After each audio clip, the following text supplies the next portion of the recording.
રામ રામ મંડળીને સ્વાગત છે તમારું મારા નાના એવા મિની વ્લોગમાં। ठीक है। દેશમાં આવતા વેત જ વાડીએ આવીને મેં તો પડવી લીધા મારા 2-3 કિલો ફોટા। પછી તો ભાઈ મારા કાકાના છોકરાથી હું ફોટા પાડતો એ જોવાણો નહીં, મને ડાયરેક્ટ બોલાવી લીધો પાણી વાળવા। પછી તો ભાઈ મને પાણી વાળતા વાળતા આવી ગયો બહુ ગુસ્સો ને પાવડો ફેંકી દીધો ને મીણો ઘર બાજુ હાલવા।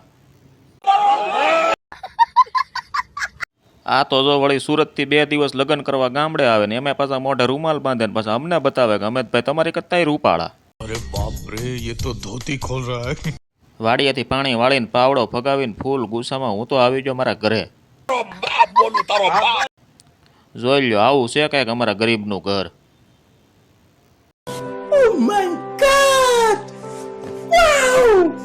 પછી તો ભાઈ હું મારા ભત્રીજાના લગ્નમાં સાનો મનો જમીન આ દાદાની વાહે બેઠો હતો, પણ આ દાદા મારા બેટા બીડીઓ પી પીને મારા મોઢામાં ધવાડો નાખે, કાંઈ શ્વાસ લેવા નથી દેતા હો। પણ દાદાની બીડીના ધવાડા લઈને આવી ગયો હું મારા ભાઈના છોકરાને હોસ્ટેલમાં નાસ્તો દેવા। ये बड़ी अच्छी बात कही आप। ફૂઈના છોકરાને નાસ્તો દઈને હું મીણો મારા ઘર બાજુ હાલવા। અને આજનો મિની વ્લોગ જો તમને પસંદ આવ્યો હોય તો લાઈક કરજો, શેર કરજો અને સબસ્ક્રાઈબ કરવાનું ન ભૂલતા।